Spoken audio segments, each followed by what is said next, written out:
Le projet TOSA consiste à mettre en œuvre un bus 100% électrique de grande capacité et utilisant la technologie du biberonnage.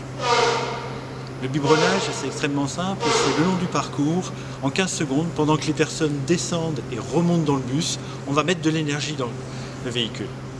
Alors, pour pouvoir faire ceci, on a besoin de 4 compétences clés et de la gestion de projet, bien sûr, en transversal, mais on avait besoin aussi d'avoir des partenaires, et ces partenaires sont le fournisseur d'électricité qui participe au projet par rapport à l'aspect Smart Grid, l'exploitant des transports publics, qui lui a toute l'expérience du métier pour savoir ce qui fait du sens, et puis au niveau technologique, ABB qui a fourni en fait l'ensemble de la technologie aussi bien sur la part infrastructure que dans le véhicule.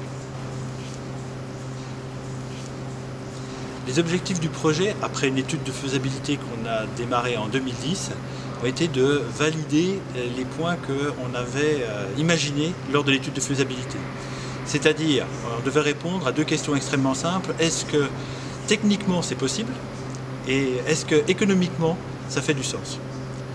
Donc nous nous sommes lancés dans un démonstrateur de manière à avoir une validation du concept.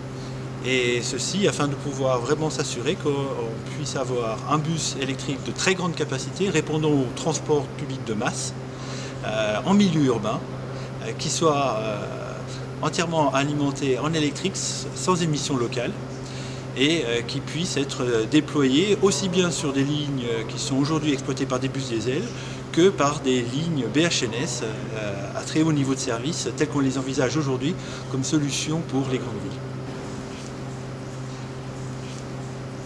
Alors les résultats sont très encourageants. Ils sont très encourageants sur 2 aspects. Premièrement, la validation de la technologie, puisque notre objectif avec le démonstrateur était d'opérer le véhicule non pas sur un certain nombre de kilomètres, mais sur une période des 4 saisons. Et donc là, maintenant, on a une année d'expérience et on a ce retour avec une fiabilité qui est assez impressionnante. Deuxièmement, ça a été l'accueil de la profession. On a eu un accueil de la profession qui a été excellent, aussi bien lors de la présentation à UITP le 26 mai 2013, qu'ensuite, puisque nous avons actuellement une visite presque par semaine d'opérateurs ou de villes des 4 coins du monde. Donc sur cette base-là, la ville de Genève a décidé d'implémenter la technologie, de la déployer sur une ligne complète qui sera la ligne 23 et qui sera normalement opérationnelle à partir de décembre 2016. Alors le biberonnage est confirmé par rapport à ses avantages par cette décision et offre au travers de sa solution la possibilité de réduire par un facteur 10 les déchets que l'on peut avoir en termes de recyclage de batteries si on le compare à des solutions en bus autonomes.